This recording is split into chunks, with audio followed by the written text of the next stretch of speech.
કે અત્યારે જેને આપણે લોકતંત્ર કહીએ છીએ એ લોકતંત્ર નામે કંઈ છે નહીં, એ પક્ષતંત્ર છે ને નેતાતંત્ર છે. કે આઈએસ અધિકારીઓ પાસે તમારા રાજકોટના ગાંધી ડેમ ખાતે સ્ક્રીન પર દેખાઈ રહ્યો છે કરોડો રૂપિયાનું ફાર્મ હાઉસ કે જ્યાં પરમિશન ન મળે પણ સાહેબ પોતે રૂડામાં હતા ત્યારે સાહેબ ટાઇલ્સ કોમ્પાઉન્ડ એટલી બધી માજા મૂકી હતી સાહેબ. અધિકારી છો એટલે તમને થોડો પરવાનો છે. ત્યાં સુધી પગ નીચે રેલો ન આવે કોઈને કોઈની પડી હોતી નથી. દીનુ બોગા સોલંકી શું છે એ આખા પંથકમાં કોઈને કહેવું પડે નહીં. સ્વયં એક દંતકથા છે. તો જ્યાં કાયદા બનતા હોય ત્યાં સ્વયં આ લોકો હાજર હોય, એમની સહીઓ થતી હોય. સાહેબ એ કોઈની કાયદાની આંખીમાં આગળ પડે. પ્રતિબંધિત વિસ્તારમાં દિગ્વિજયસિંહ જાડેજાનું 20 કરોડ રૂપિયાનું ફાર્મ હાઉસ છે, એનું અથવા એના સંબંધીનું. જો આ છે ને એટલી જ વાત છે, એ નરોવા કુંદરોવા થઈ ગઈ. દીનુ બોગા સોલંકી ન્યાય માગનારી વ્યક્તિ નથી, ન્યાય મેળવનારી છે, ન્યાય કરનારી છે. બાપાના જગ્યાએ બુલડોઝર ફર્યા એટલે ગાઢ મિત્રતા હતી એ ગાઢ શત્રુતામાં પરિવર્તિત. આ જમીન ઈ પોતે હડપ કરી જાય છે, ઈ ગમે એને લાફા બાફા માર્યા કરે છે. આમાં પ્રજાના હિતની કોઈ વાત નથી. કલેક્ટરને ખોટા ભેરવી દીધા, પોતાના પગ તળે રેલો આવ્યો છે, આ માથાભરે માણસ છે, વગેરે વગેરે. હાલો આખા ગુજરાતમાં જ્યાં જો ત્યાં જમીનોની માથાકૂટ છે. એમાં નેતા હોય, અધિકારી હોય, સાધુ હોય, સંત હોય, જુનાગઢ હોય, જ્યાં જો ત્યાં જમીન સિવાયની માથાકૂટ નથી થાય. બધાને જમીન જોઈએ. વચન આપવા માટે હોય છે, પાળવા માટે નહીં. નમસ્કાર, અમારી વિશેષ રજૂઆત ગર્જનાથમાં આપનું સ્વાગત છે. આજે ચર્ચા એ કે ગુજરાતમાં ચૂંટાયેલા લોકોનું રાજ ચાલે છે કે પછી સરકારે મૂકેલા અધિકારીઓનું રાજ ચાલે છે. વાત કરવી છે કોડીનારની કે જ્યાં પૂર્વ સાંસદ અને આગેવાન દીનુ બોગા સોલંકી અને બહુચર્ચિત Digvijaysinh Jadeja collector of Gir Somnath district આમને સામને આવી ગયા છે, લડી લેવાના મૂડમાં છે. એટલે બોગા કહે છે કે તું મને હેરાન કરીશ, તું મને નુકસાન કરીશ તો હું તને નુકસાન કરીશ. અને એમ કહીને દીક્ષિત કાલે રાજકોટ પણ પહોંચી ગયા. અને હવે કલેક્ટર અને દીનુભાઈની એકબીજાની જે પોલ છે ખુલી. એટલે કિશન વાત કેવી છે કે બાહુબલી નેતા અને બાહુબલી અધિકારી, આ બંને વચ્ચે જોરદાર લડાઈ છે. બાહુબલી નેતા છે અને એવા નેતા છે કિશન કે જેનો ભૂતકાળ પણ ભવ્ય છે, ભવિષ્ય શું છે એ ખબર નથી, પરંતુ હું તારું વર્તમાન બગાડી નાખીશ. આ જગદીશભાઈના શબ્દો છે ને આપણી સાથે જગદીશભાઈ જોડાઈ ગયા છે રાજકોટથી. જગદીશભાઈ, આ તમારા શબ્દો ઘણી બધી જગ્યાએ લાગુ પડે કે ભાઈ હું તારું વર્તમાન બગાડી નાખીશ, તું મને અત્યારે ભવિષ્યમાં નડીશ કે અત્યારે નડ્યો તો. જુઓ, ખરી વાત છે ભાઈ દીક્ષિતભાઈ. હું હંમેશા એમ કહું છું કે અત્યારે જેને આપણે લોકતંત્ર કહીએ છીએ એ લોકતંત્ર નામે કઈ છે નહીં, એ પક્ષતંત્ર છે ને નેતાતંત્ર છે. પહેલી વાત તો અહીંયા ઈ ચાલી રહ્યું છે. કોડીનારના ગોંદરા વિસ્તારમાં શિવાભાઈ સોલંકીની સભા હતી, જાહેર સભા. દીનુ બોગા સોલંકીના જે છે શિવાભાઈ સોલંકી, એની જાહેર સભા હતી, એના ભત્રીજાની. તોરણ બોરણ બધું લગાઈ ગયું હતું, કમાન બમાન ગોઠવાઈ ગઈ હતી, મંડપ ગોઠવાઈ ગયો હતો, બધું થઈ ગયું હતું. દિગ્વિજયસિંહ જાડેજાએ ત્યાં આવીને ગમે તે કારણોસર કીધું કે અહીંયા કોંગ્રેસની સભા થશે, તમારી નહીં. અને ત્યાં શક્તિસિંહની સભા થઈ. હવે રીઝન ગમે એ હોય, કારણ ગમે તે હોય, પણ થઈ એ હકીકત છે. અને એટલે જ દીનુ બોગા સોલંકી ત્યાં સ્થળ ઉપર ગયા હતા. એને બધા કલેક્ટરની હાજરીમાં ઉહાપોહ મચાવ્યો અને એના સમર્થકો એટલે દીનુભાઈ બોગા સોલંકીના સમર્થકોએ કલેક્ટર હાય હાય, કલેક્ટર હાય હાય એવું કર્યું. જિલ્લા કલેક્ટરે ની કારણે ત્યાં પોલીસની ગાડીઓ ધસી આવી અને જિલ્લા કલેક્ટરને સેફલી ત્યાંથી લઈ ગયા. આ ઇન્સિડન્ટ જે બન્યો ત્યારથી ડખો શરૂ થયો. જિલ્લા કલેક્ટર દિગ્વિજયસિંહે જે તમે કહો છો એ પ્રમાણે જે ચોરવાડ થી માંડીને તમે કહો સોમનાથ થી માંડીને બધી જગ્યાએ જે ગેરકાનૂની બાંધકામો હતા એ ખદેડ્યા. એ કઈ બે દિવસમાં ખદેડ્યા નથી, 6 મહિના વર્ષથી કામ હાલે છે. દીનુ બોગા સોલંકી જો જનતાના જ પ્રતિનિધિ હોય તો એને પહેલા જ દિવસથી એનો વિરોધ કરવો જોઈતો હતો, હમ પણ એવું કઈ કર્યું નથી. કારણ શું છે? જ્યાં સુધી પગ નીચે રેલો ન આવે કોઈને કોઈની પડી હોતી નથી. યસ હજારો બાંધકામો તૂટી ગયા, જે તોડવા માટે થઈને સરકારી નિયમ પ્રમાણે હો, કારણ કે ગેરકાનૂની હતા, સમજી લો. હવે એ ગેરકાનૂની કામને તોડવા માટે થઈને કલેક્ટર બેવકૂફ ન હોય, કોઈ દી મનમાની કરે નહીં. કલેક્ટર લોક પ્રતિનિધિ તો નથી, એ બ્યુરોક્રેટ્સ છે, અને એ આઈપીએસ આઈએએસ કેડરના. એ સરકારી પેરામીટર્સ ની બહાર જરાય જાય નહીં, એની મનસુફી ન કરે, હાલે નહીં. યસ એટલે એને જે કામ કર્યું એમાં એને ઢાલ બનાવી કોણે? ભાઈ દીનુ બોગા સોલંકીએ. શું કામ? પોતાના ભત્રીજાની જાહેર સભા થવા ન દીધી અને શક્તિસિંહની સભા એ જ આપની જાણ ખાતર. બરાબર. હવે એનાથી આગળ જુઓ કેવો ખેલ ચાલે છે, તમને કહો. દીનુ બોગા સોલંકી એમ કે છે કે જિલ્લા કલેક્ટર ભ્રષ્ટાચાર છે, એટલે અરવિંદ કેજરીવાલ કે છે કે પ્રમાણિકતાની કોઈ વેલ્યુ નથી. લાલુ યાદવ કે છે કે ભાઈ ગૌચરની જમીન ખાઈ જનારા જે હોય એને સજા થવી જોઈએ. મમતા બેનર્જી કે છે રોહિંગ્યા અને નક્સલીઓને કાઢી મૂકવા જોઈએ. આ એના જેવી વાત છે. પૂડું કાથરોટ ને અહે કે તારું મોં પોળું. કાજલ કોયલાને કે તારું મોં કાળું. આ ઈ સ્થિતિ છે.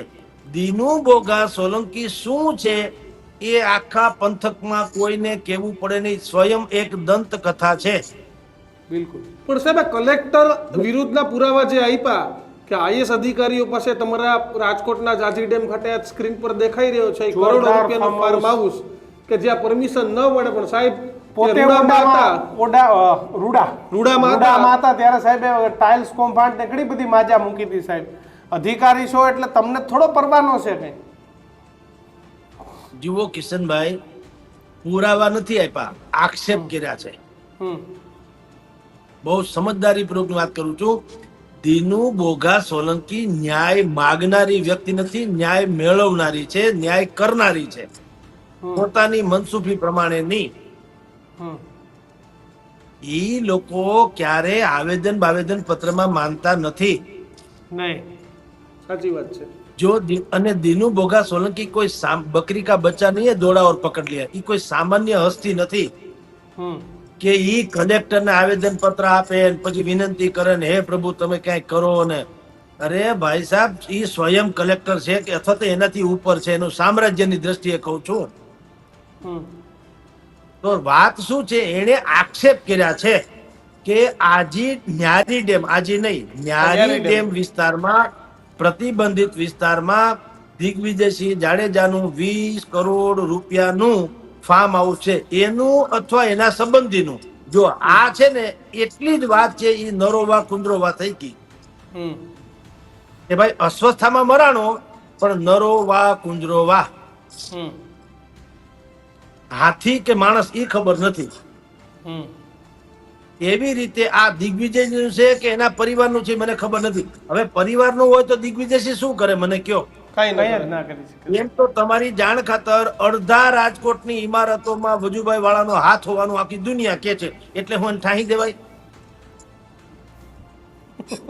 હવે એને પોતે જયારે ચૂંટણી પંચમાં પોતે જયારે હલફનામું જાહેર કર્યું વજુભાઈએ, 15,000 રૂપિયા રોકડા અને એક ઠોઠા જેવી ગાડી એવું પોતાની પાસે છે એવું કે છે. બોલો, જયારે કે અડધું રાજકોટ એમ કે છે કે આ ઇમારતમાં વજુભાઈ વાળા, આ ઇમારતમાં વજુભાઈ વાળા, જ્યાં હાથ મૂકો ત્યાં એનું હોવાનું કહેવાય છે. પાછું પુરાવો તો છે ને, જે રીતે દીનુ બોગાએ કીધું તેમ.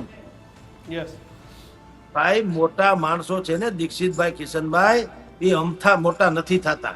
પોતાના નામે સાયકલ લઈને આલીએ સાહેબ.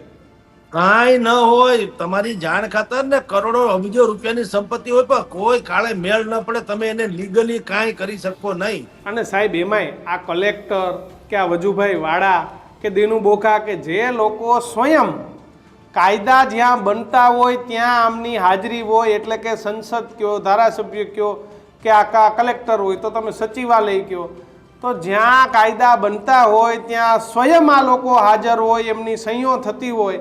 સાહેબ એ કોઈ દી કાયદાની આંટીમાં આવે ખરા? ઈ જ હું તમને કહું છું કે એને એમ કીધું કે આની પાસે 100 કરોડ રૂપિયાની મિલકત છે. અરે મિલકત 5-6 કરોડની હોય તો પણ ગેરકાનૂની કે બિન હિસાબી હોય તો મુદ્દો બને. યસ મિલકત તો હોય. યસ હમણાં જેના ઘરમાં છરીથી હુમલો થયો તો આપણે હીરો હતા, શું નામ ભૂલી ગયો, સૈફ અલી ખાન. સૈફ અલી ખાન. સૈફ અલી ખાને પણ પાછી વીમા પકવી લીધા. બોલો. એટલે હું તમને કહું, સુખી એમને નથી થવાતું. એને ઈ ખબર પડે 5 લાખ રૂપિયા પણ અહીંથી લઈ લેવાય, ન તો એને નાખા માગ નથી. આપણી ભાષામાં કહીએ તો હા, કેવડો મોટો મહેલ છે સાહેબ. 40,000 દાખલો કરોડ આપું સરસ રૂપિયા. મજાનો. હમણાં મારા દીક્ષિત પાસે એક સ્ટોરી આવી, અમે એક સ્ટોરી કરવાના છીએ કે અમદાવાદની ગાંધીનગર વચ્ચે જે કેનાલ નીકળે છે ને, તે સરસ મજાના ફાર્મ હાઉસ છે. એટલે સાંભળવા જેવી સ્ટોરી છે કે ત્યાં એક મળતિયાએ શું કર્યું ખબર તમને? હવે આ આઈએસ અધિકારી હોય તેનો પગાર હોય કેટલો? બહુ તો 1.5-2 લાખ 3 લાખ રૂપિયા, એનાથી જાજો તો ન હોય ને. તો પેલા માણસે જ્યાં 1.5 લાખ રૂપિયા ભાવ આલે વારનો, ત્યાં જગ્યા 15,000 રૂપિયા વારે દીધી. બોલો. અને બધા આઈએસ અધિકારીઓ, અને બધા આઈએસ અધિકારીએ લઈ લીધી. ઓન પેપર આઈએસ 8 થી હવે 10 આઈએસ અધિકારીઓ તમે સમજો કે જે પ્લોટની કિંમત મહેતા સાહેબ 5 કરોડ કે 3 કરોડ થાય, ઈ પ્લોટ અધિકારીએ 25 લાખમાં લીધો. એટલે કાગળિયા શું દર્શાવે કે ભાઈ આ મારો 2 લાખ પગાર, ના મેં મારા પગારમાંથી પ્લોટ લીધો. આવું એક મસ્ત મોટું કૌભાંડ અમારા અમદાવાદમાં થયું અધિકારીઓનું. કેટલા હોશિયાર. તમને કહું કિશનભાઈ, જે શીશ મહલને વગોવીને ભારતીય જનતા પાર્ટીએ કેજરીવાલને રોડ ઉપર લાવી દીધા, એ 80 કરોડનો શીશ મહલ બનાવ્યો. એ રેખાબેન ગુપ્તાનો શપથ સમારોહનો ખર્ચો કાઢો તો 150 કરોડનો થાય. હા, બધા પ્લેન લઈને આવ્યા હતા ને ગયા, મહેમાનો ખાણી પીણી. બરાબર. તમે વિચાર કરો, જે 80 કરોડનો શીશ મહેલ ભલે કેજરીવાલે બનાવ્યો એ ખોટું જ હતું, પણ પોતાના નામે તો નતો. સીએમ હાઉસ તો છે, કમસે કમ હવે ત્યાં બીજા સીએમ હાઉસ તો ઈ રહેશે. 2 ઘડી માની ના પાડતી હતી મારે એમાં નથી રહેવું. એ આનાથી જોરદાર બનાવશે. હા, મ્યુઝિયમમાં એ જુદા. પણ હું એમ કહું કે જો શીશ મહેલનો ખર્ચો તમે એમ કહો છો કે ખોટો હતો, તો ગઈકાલે તમારો શપથ સમારોહ હતો ઈ કેવો હતો? મને વિચાર કરો, તમામ 21 રાજ્યમાં ભારતીય જનતા પાર્ટીની સરકારથી બધાના ચીફ મિનિસ્ટરને બોલાવ્યા. ઈ કઈ રિક્ષામાં ને બસમાં તો નથી આવ્યા.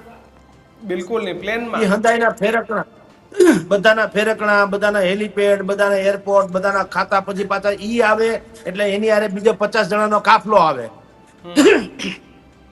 ટાઉ વાવ કરતા બધા આવ્યા હોય, એને રોકાવાનું 5 સ્ટાર હોટલોમાં, એને ખાવા પીવા, ડોમ 2-3 કરોડનો ડોમ, સામે સોફા આવી ગયા, બ્રિસ્લેરી પાણી આવી ગયા, કાજુ બદામ કિસમિસ આવી ગયું, 5 સ્ટાર પ્રકારનું જમવાનું આવી ગયું, હાર તોરા ફલાણું ઢીકણું. ઈ 150 કરોડને આડે ગાળે પૂગે જો સરવાળો ખરેખર કરો તો. પણ જગદીશભાઈ, એટલે એક દિનુ બોગા સોલંકી અને દિગ્વિજય જાડેજાની દંતકથા એક એવી છે કે જે તે સમયે કલેક્ટર સાહેબને ત્યાં બદલી કરી અને રાજકીય ભલામણનો ઉપયોગ કરીને દિનુ બાપા જ લઈ ગયા હતા કે આવી જાઓ તમે આપણા ગીર સોમનાથમાં, આપણે જે કાંઈ કાર્યક્રમ કરશું. પણ આ તો બાપાના જગ્યાએ બુલડોઝર ફર્યા એટલે ગાઢ મિત્રતા હતી એ ગાઢ શત્રુતામાં પરિવર્તિત થઈ. એમાં એવું છે કિશનભાઈ, દીક્ષિતભાઈ, એક સંસ્થા છે ઉના દેલવાડા મહાજન પાંદરા પોર્ટ ટ્રસ્ટ. યસ. એના નામે જેમ આ ભાઈ કે છે ને દિનુ બોગા સોલંકી કે ભાઈ દિગ્વિજયસિંહ જાડેજાના એના અથવા એના પરિવારના નામે જમીન છે. સાંભળજો, ઉના દેલવાડા મહાજન પાંદરાપોળ ટ્રસ્ટના નામે 320 એકર જમીન છે. સાંભળજો, એટલે લગભગ 900 વીઘા જેટલી જગ્યા થાય. 800-900 વીઘા. એ જમીન ટોચ મર્યાદા કાયદા હેઠળ ખાલસા કરવાની 2 જાન્યુઆરી 2025 ના રોજ નોટિસ ફટકારવામાં આવી. હવે એનો વાંધો તો જે તે ટ્રસ્ટે લેવો જોઈએ ને, ગૌશાળા અને મહાજન ટ્રસ્ટે લેવો જોઈએ ને. યસ. પણ એના પાસે હોય તો લે ને. ઈ જે છે કોની પાસે? દિનુ માસા પાસે. એટલે દિનુભાઈ ઉલ્યા હે કે તમારું બધું આ મુનસુફી ચલાવી નહીં લેવામાં આવે ને ફલાણું હું મૂળ પોતાના પગ તળે રેલો આવ્યો. હમ. 320 એકર જમીન જો ખાલસા કરી નાખે તો ઈ તો દીનુ બોગાને નહીતર ઈ ક્યાં ગૌચરના બહુ એટલા મોટા હિમાયતી છે કે ગૌ માતાના હિમાયતી છે. ભાઈ જગ્યા તમે કહો એમ તો દેલવાડા એ પાંજરાપોળની છે ને સાહેબ, એ થોડી દિનુભાઈની જગ્યા છે. એની ઈ જ વાત છે. ઈ જમીન જે છે એના હેઠા ક્યાં અડે છે ખબર છે? કોડીનાર પંથક જે છે એના અરીઠિયા ગામ છે અને નગડલા ગામ છે. ત્યાં સુધી જમીન છે 320 એકરની અને ઇનડાયરેક્ટ એવું કહેવાય છે કે દીનુ બોગા સોલંકીના કબજામાં છે. અને ઈ તમે કે હું નથી કહેતા, ભારતીય જનતા પાર્ટીના નેતા જે ભૂતકાળમાં સંસદીય સચિવ રહી ચૂક્યા છે એવા જેઠાભાઈ સોલંકી યસ, અને ગીર સોમનાથ બક્ષી પંચ ના ઉપાધ્યક્ષ ભાજપના, એનું નામ છે ભીખાભાઈ ગોહિલ. ઈ બેએ સરકારને પત્ર લખીને, ભાઈ ઓલા સોલંકીએ તો જેઠાભાઈ સોલંકીએ તો પત્ર લખ્યો છે કે દીનુ બોગા સોલંકીની વાતમાં આવતા નહીં. આ જમીન ઈ પોતે હડપ કરી જાય છે, ઈ ગમે એને લાફા બાફા માર્યા કરે છે. આમાં પ્રજાના હિતની કોઈ વાત નથી. કલેક્ટરને ખોટા ભેરવી દીધા, પોતાના પગ તળે રેલો આવ્યો છે, આ માથાભરે માણસ છે, વગેરે વગેરે. લ્યો હાલો, ઈ ભારતીય જનતા પાર્ટીના નેતાએ જ કીધું પાછું, એમ કહું. પણ સાહેબ આમાં કલેક્ટર તમે એક વસ્તુ જોઈ, આખા ગુજરાતમાં જ્યાં જો ત્યાં જમીનોની માથાકૂટ છે. એમાં નેતા હોય, અધિકારી હોય, સાધુ હોય, સંત હોય, જુનાગઢ હોય, જ્યાં જો ત્યાં જમીન સિવાયની માથાકૂટ નથી સાહેબ. બધાને જમીન જોઈએ છે. ભેગી લઈ જાવી હે 350 એકર હું ભેગી લઈ જવા હે સાહેબ. એને ભેગી થોડી આવશે જગ્યા. જે લોકો જમીનની લાલચમાં પડ્યા છે ને, રાહત ઇન્દોરીનો એક શેર યાદ કરવો જોઈએ કે 2 ગજ ही सही लेकिन मेरी मिल्कियत तो है. 2 गज ही सही लेकिन मेरी मिल्कियत तो है मौत तूने मुझे जमींदार कर दिया. અંતે આટલું જ રહેવાનું ભાઈ. એક રાજાએ એક લાલચુ વ્યક્તિને કીધું કે આજે તારી ઈચ્છા પડે એટલી જમીન તને આપી છે, તું પગલા માપી લે, તું જ્યાં સુધી અટક ત્યાં સુધીની જમીન તારી. દી આત્મા સુધી, દી ઉગાથી શરૂ કરીને દી આત્મા સુધી તું જેટલું હાલે એટલી જમીન તારી. ઓલો પ્રાગહવાડે ઉતરો એટલે હવે મળકે ઉઠ્યો અને ભડકણું થયું. પેલા તો હાલવાનું ચાલુ કરી દીધું. ભડકણું એટલે ઝાખું દેખાવાનું. એને હાલવાનું શરૂ કરી દીધું, બલકે દોડવાનું શરૂ કર્યું. હાલવા પછી તો જીજી વિસા વધતી ગઈ. હું હજી વધારે જમીન લઈ લઉં, હજી વધારે લઈ લઉં. દોડવા માંડ્યો. પાણી પીવાનું બંધ કર્યું, ખાવાનું બંધ કર્યું, થાક લેવાનું બંધ કર્યું, પોરો ખાવાનું બંધ કર્યું અને માંડ્યો હાલવા. જેટલી જમીન લઈ લઉં જેટલી જમીન લઈ લઉં. અંતે ફેફસા ફૂલી ગયા ને બધું ફાટી તૂટી ગયું ને એક ઠેકાણે જઈને એ ઢળી ગયો એટલે અંતિમ શ્વાસ લઈ લીધા. દી આત્માને 2 મિનિટની વાર હતી, ત્યાં અંતે એ ભાઈ ઢળી ગયો. એનો આત્મા શાંત થઈ ગયો. એટલી જ જમીનના તેઓ શ્રી માલિક રહ્યા દફનાવા પૂરતા. બહુ સાચી વાત. એટલી જ જગ્યા જોઈએ સાહેબ ઉપર જવા માટે. બહુ સાચી વાત છે. એટલે આપણે કવિ બેફામની પણ પંક્તિ છે કે બહુ થાકી જવાયું નહીતર તો બેફામ, નહીતર તો સફર હતી ઘરથી કબર સુધી. ક્યાં વાત. તો સાહેબ આ આખો મામલો છે, આમાં ભારતીય જનતા પાર્ટી કે ગાંધીનગરથી કોઈ રસ્તો કાઢવામાં આવશે કે નહીં? કારણ કે ભાજપની ત્યાં જીત થઈ ગઈ છે અને કલેક્ટર સામે બોલવું એટલે સીધી રીતે સરકાર બદનામ થાય છે, ગવર્નન્સ બદનામ થાય છે. આપણે તો ગુડ ગવર્નન્સની વાતો કરીએ છીએ. જુઓ કિશનભાઈ, આવેદન, અરજી, ધરણા, પ્રેસ નોટ, આ બધી બાબતો ડીલ કરવા માટે હોય છે, સોલ્વ કરવા માટે નહીં. દીનુ બોગા સોલંકી પાસે ધારો કે કલેક્ટરની વિરુદ્ધની કોઈ વાત હોય તો એ અભણ માણસ નથી, સામાન્ય માણસ નથી, એ FIR દાખલ ન કરાવે.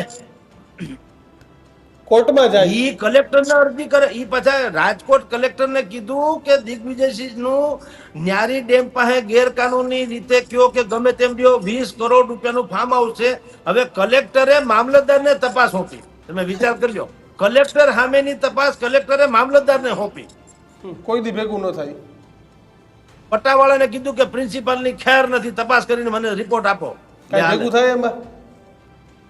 આ જ વાત છે. આને કહેવાય અટાણી બ્યુરો. તમે જે કીધું ને રાજનીતિ ને બ્યુરોક્રસી ને, હું જે તમને કહું છું કે જનતાની આંખે પાટા બાંધીને લોકો ક્યાં ક્યાં ને કેવું કેવું કરે છે. તમે જે અત્યારે બતાવો છો ફાર્મ હાઉસ જુઓ, બધા જેના નામે હોય એના એ ટેકનિકલ પણ છે તો છે એમાં ના નહીં. હવે અને સાહેબ એ હોશિયાર માણસ છે, કઈ બીજાના ફોટા પાડીને લેવા નહીં હોય કે આ ઠીકડા પૂછડા કે આ મહેતા સાહેબના ફોટા પાડીને લ્યો આ આનું ફાર્મ છે, એમ તો કર્યું નહીં હોય. કંઈક તો એની પાસે 100 માંથી 80% તો સાચું હોય છે ને. અને બીજું જગદીશભાઈ, આપણા ગુજરાતમાં અધિકારીઓ ભ્રષ્ટ નથી એવું તો કોઈ સાથી તમે અમરેલી વખતે સાંભળો, અમરેલી વખતે સરકાર શું કહેતી હતી કે અમે એનસી એટલે કે નોન કરપ્ટેડ અધિકારીની તપાસ સોંપી છે નિર્લિપ રાયને. એટલે એનો મતલબ એ કે આવા 2-4 જ છે, બાકી બધા કરપ્ટેડ જ છે. એટલે અધિકારીઓ કરપ્ટેડ નથી એવું છાતી ઠોકીને સરકારે નથી કહેતી.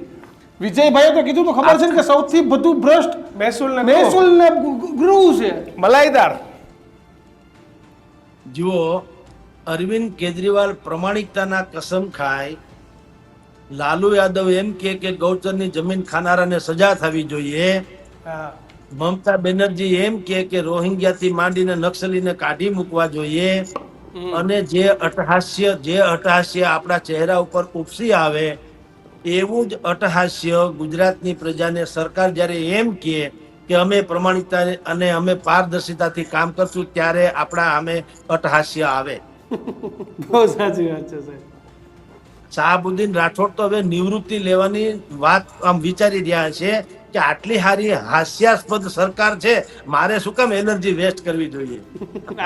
પણ સાહેબ હું તમને એક વાત કહું સાહેબ, એક આમ બહુ વિચારવા જેવો વિષય છે કે સરકારે એવું તો કરવું જોઈએ કે અમે નોન કરપ્ટેડ અધિકારીઓનો એક આખો વિભાગ અલગ બનાવશું, તો સાહેબ ઓલા ભૂંડા લાગે ને તો સુધરે. આવું કંઈક સરકારે કરવું જોઈએ કે ભાઈ અમે જ માર્કિંગ કરી દઈએ છે કે આ ભાઈ કરપ્ટેડ ને ઓલા ભાઈ નોન કરપ્ટેડ. એ ને આપણે ખબર હોશિયારનો A ક્લાસ, ડફોડનો થોડોક B ક્લાસ અને હાવ ઠોઠડાનો C ક્લાસ. સાહેબ આમ 3 ક્લાસ કરે તો કંઈક સરકારનું ભેગું થાય એવું તમને લાગે છે ખરું? થાય, પણ સુંદરતા પામતા પહેલા સુંદર તો બનવું પડે કે નહીં? બનવું પડે. હવે પોતાની ઉપર જ દુનિયાભરના દાગ હોય એ ક્યાંથી કરી શકે? મેં એક બહુ વરિષ્ઠ અધિકારીને પૂછ્યું હતું કે ભાઈ અમે સામાન્ય પત્રકાર છીએ, તોય અમારી ઉપર જો કોઈ નનામો પણ આક્ષેપ કરે તો અમને લાગી આવે અને અમને એમ થાય કે મોઢું શું બતાવવું સમાજને, બરાબર? તો તમે તો એવડા મોટા અધિકારી છુઓ, બરાબર છે, અને તમારી ઉપર છાપામાં આટલા માછલા ધોવાય છે કે તમે કરપ્ટ છુઓ, ભ્રષ્ટાચારી છુઓ, તમારી ભયંકર ખરાબી છે, તો તમને આમ શરમ. મેં તો કીધું આ ઓફ ધ રેકર્ડ કીધું કે આપણે આમાં કઈ છાપવું નથી, મારે ખાલી તમને બુદ્ધિપૂર્વક પૂછવું છે કે આમ તમને આમ શરમ જેવું ન થાય કે એવડી મોટી પોસ્ટ ઉપર હોવા છતાં તમારી ઉપર લોકો થૂ કરે છે, તો આમ તમને ક્યાંક કુટુંબ કબીલામાં જાઓ તો તમને આમ ખરાબ ન લાગે? ખાણું મારી એટલી આબરૂ જાય છે. એણે મને શું કીધું ખબર છે કિશનભાઈ દીક્ષિતભાઈ? ઈ કે તમારી જાણ ખાતર 2 પ્રકારની દુનિયા છે. તમે એક જેમાં રહ્યો છો ઈ ને એક અમે જેમાં ટેસડા કરીએ છીએ ને ઈ. નોખી છે, અલગ અલગ છે. રાઈટ? હવે મને તમે વિચાર કરો કે મારા વિરુદ્ધમાં તમારા સહિતના તમામ છાપામાં આવ્યું, બરાબર? તો હું તમને અત્યારથી કહી દઉં, કાલે સરકાર શું કહેશે ઈ. સરકાર કહેશે કે કોઈ ચમરબંધીને છોડવામાં નહીં આવે ને તપાસ કરવામાં આવશે. ન કે તો મને ફટ કહેજો. અને ખરેખર કીધું ખરું. મેં કીધું પછી પણ મને કે સાંભળો, હજી તમને કહું, એટલે હું અહીંયા પોસ્ટ જ્યારે મેં મેળવી, ઈ પોસ્ટ મેળવવાના મેં પ્રસાદ ધર્યા છે. તો સૌથી પેલો ભ્રષ્ટાચારી કોણ? મેં તો પછી બોણી કરી. મારી પેલા સૌથી પેલા જેને મને પ્રસાદ લઈને અહીંયા પોસ્ટિંગ આપ્યું છે ભ્રષ્ટાચારી ઈ કે હું? બરાબર, સાચી વાત છે. એટલે શરમ જેવી ચીજ અમારામાં એટલા માટે ન આવે કે અમે હંધાય જે બ્યુરોક્રેટ થી માંડીને રાજનીતિજ્ઞો છે એ બધાની ખબર છે. પછી ગ્રાન્ટ રોડમાં રેડ લાઇટ વિસ્તાર છે ને એમાં કોઈ શરમાય નહીં. બહુ સાચી વાત કરી. એમાં એટલે શરમ સાહેબ ન આ હોય. બધામાં એવું છે કે આવ ભાઈ હરખા ને આપણે બે હરખા અને ઓલું આપણે કહેવત છે ને કે એટલે કહું- સબ કે ઓલું ઘર શીશે કે હે એમ આ બધા ઈ જ છે. કિશનભાઈ તમે જુઓ કિશનભાઈ, દીનુ બોઘા તો ખેર રાજકારણી છે ને એને આક્ષેપ કરી લીધો બરાબર. હમ. કલેક્ટર તો જેમ તેમ હોય નહીં ને, આઈપીએસ આઈએસ કેડર ના હોય કલેક્ટર હોય ને. IAS કેડર, હા. એને કા બદદક્ષિણનો કેસ ન કર્યો, મને વિચાર કરો, તમે સમજી લો હવે. કરવો જોઈએ સાહેબ.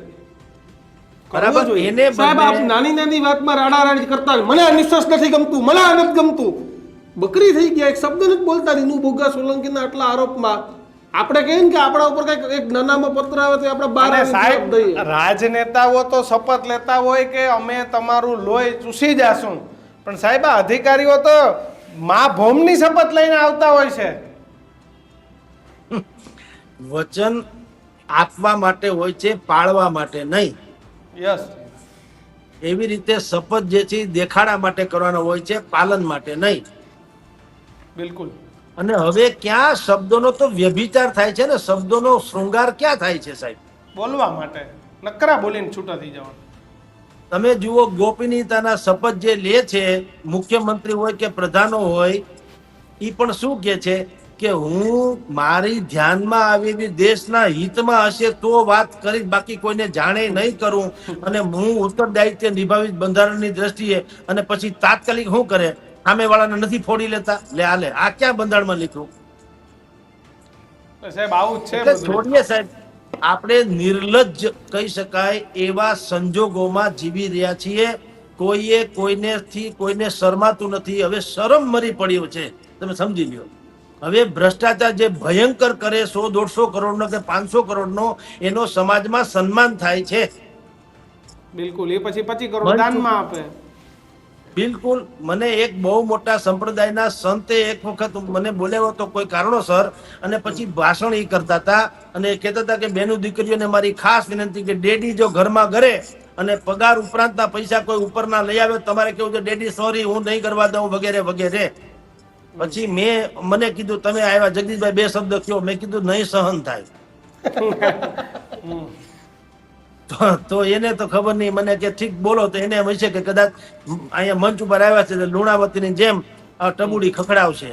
મેં કીધું કે અમારી દીકરીઓને તમે કીધું કે ઘરમાં ડેડી આવે તો વધારાના પગાર ના પાડજો, તો તમે આ જે શીશ મહેલ જેવું મંદિર બંધાવ્યું છે એ બધા મહેનતના અને કમાણીના એના છે, પરસેવાની કમાણીની દાનની રકમ છે, એવું તમે પૂછ્યું છે ખરું?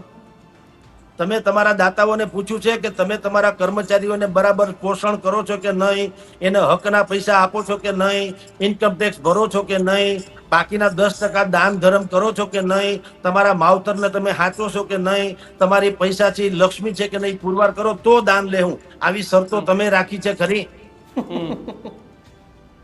હવે ઓડિયન્સે તાળીઓ વગાડીને ઓલા સાધુ સંતે કીધું કે આજ પછી તમને બોલે તમારો દીકરો. સાહેબ એટલે જ હું તમને કહું, આ તમે અને આપણે બધા દીક્ષિતને કડવા એટલે લાગ્યા કે આપણે સાચું બોલીએ. એટલે વાત મૂળ ઈ છે સાહેબ. દીનુ બોઘા સોલંકી ઉપર પાછા આપણે આવીએ. ઈ અને કલેક્ટરનો જે ઝઘડો છે ઈ કાંઈ નહીં, ભાઈઓ ભાગમાં વાંધા પડ્યા. બસ આ હકીકત. અત્યારે તમે જોજો, એને આવેદન પત્ર આપ્યું ને હવે થવાનું શું, મોટા માથા પડશે અને આનું સમાધાન ઘર મેળે થઈ જશે. અને પછી હરામ બરોબર જો કોઈને કાંઈ વાંધો હોય તો પછી કલેક્ટર દિગ્વિજયસિંહ પર રૂપાળા અને ભાઈ દીનુ બોઘા સોલંકી પણ રૂપાળા. બિલકુલ. બિલકુલ સાહેબ. એટલે મહેતા સાહેબ આ જ પરિસ્થિતિ છે કે અંધેરી નગરી ને ગંડુ રાજા, ટકે શેર ભાજી ને ટકે શેર ખાજા. આપ જોડાયા બદલ આપનો ખૂબ ખૂબ આભાર. બિલકુલ. તો આ પ્રકારની સ્થિતિ છે કે ગુજરાતમાં ભ્રષ્ટાચાર નથી એવું તો છાતી ઠોકીને કોઈ નથી કહેતું. જ્યાં હોય ત્યાં તમારે છોટા ઉદયપુર, ભરૂચ, તમે આમ જાઓ તો કિશન, બનાસકાંઠા, મલાઈદાર પોસ્ટિંગ માટે કેવા કેવા નેતાઓના લેટરો જાય છે ને. મારી પાસે લેટરો છે, કોઈ જોવા હોય તો આવજો, બતાવીશ. ધારાસભ્ય સાંસદ સભ્ય પત્ર લખીને કહે ધારાસભ્યો ભાઈ આ કિશનભાઈ કાંટેલિયા સારા આઈએસ અધિકારી છે અમારા વિસ્તારમાં પોસ્ટિંગ, એટલે સારા એટલે કાંઈ નહીં, અમારા ભાઈનું ભાગમાં હાલે. આ ગુજરાતીમાં કહેતા હોય પણ આપણે બધા સમજી ન શકીએ, અને એ સમજી જાય, બદલી દેવા વાળા સમજી જ જાય કે આમાં ભાગ પાડવાનો છે આ બેયને ભેગા થઈને. દીક્ષિત, શહેરથી લઈને સાંસદ સુધી ને ગામથી લઈને ગાંધીનગર સુધી કોઈ હું ભ્રષ્ટાચારી નથી કે હું ભ્રષ્ટાચાર ન થવા દેતો નથી આવી વાતે કોઈ નથી કરતું. ખેર પણ આ ગુજરાતની પરિસ્થિતિ છે કે નેતાઓ જ્યારે પોતાનું લૂંટાતું હોય ત્યારે અધિકારી સામે આંખ ચડાવે, અને એક સામાન્ય ગરીબ માણસ કે એક વિધવા પેન્શન સહાય માટે એક મહિલા કલેક્ટર ઓફિસની બહાર મહિનાઓ સુધી ધક્કા ખાય, એક વિદ્યાર્થી એક ક્રિમિનલ માટે નોન ક્રિમિનલ માટે મહિનાઓ સુધી ધક્કા થાય, એક ખેડૂત પોતાની જમીનનું કાગળ કઢાવવા માટે મામલતદાર માં મહિનાઓ સુધી ધક્કા ખાય, સરકારી યોજના લેવા સુથાર, કુંભાર, લુહાર, વાળંદ, દરજી આ બધા જ એ વારંવાર કલેક્ટર કચેરી ધક્કા ખાય, એમ છતાંય કલેક્ટર સાહેબ કે મામલતદાર સાહેબ એમને નથી મળતા. કરોડો રૂપિયાના બજેટની જાહેરાત મોટી મોટી ગાંધીનગરમાંથી થાય, પણ તમે તેના અધિકારીને પૂછો ને કે બજેટ કેટલું હોય એ ખબર ન હોય, પણ એની ફાઇલ ટેબલ ઉપર કેટલી હોય ને એ બધી ખબર હોય. સામાન્ય માણસ ધક્કા ખાય પણ કિશનભાઈ એની બિલ્ડરોની ફાઇલ પાસ કરવા જ બેઠા છે આ કલેક્ટર સાહેબ. આવા અધિકારીઓને પહોંચી શકે ને તો આ દીનુ બોઘા સોલંકી પહોંચી શકે, આ બહુ હકીકત. બાકી સામાન્યને તો તમે ધક્કા ખવડાવીને પેરોગોનના 50 રૂપિયાના ચંપલ તમે ઘસાવી નાખો છો, એટલે અધિકારીઓ તમે પણ લાગના જ છો. ન્યાજ લાગ તમને કાંધલ જાડેજા પહોંચી શકે, તમને દીનુ બોઘા સોલંકી પહોંચી શકે, તમને જયરાજસિંહ જાડેજા, અનિરુદ્ધસિંહ જાડેજા, આવા લોકો જે બાહુબલી નેતાઓ તમને પહોંચી શકે. બાકી સામાન્ય નથી, અને એના કારણે ક્યાંક અમે કોઈ દીનુ બોઘા કે કાંધલ જાડેજાની કે અનિરુદ્ધસિંહની ભલામણ અમે એવો સ્ટેમ્પ નથી મારતા કે સારા કે સાચા માણસ છે, પણ પહોંચી એવા હકે. પણ તમે તો હારા નથી જ, આ બહુ હકીકત છે. અમારી વાત સાથે આપ કેટલા સહમત છો ને તે કોમેન્ટ બોક્સમાં જણાવજો, અને આવા જ વિડીયો જોવા માટે જોતા રહો ન્યૂઝ રૂમ. અમને આપશો રજા. નમસ્કાર.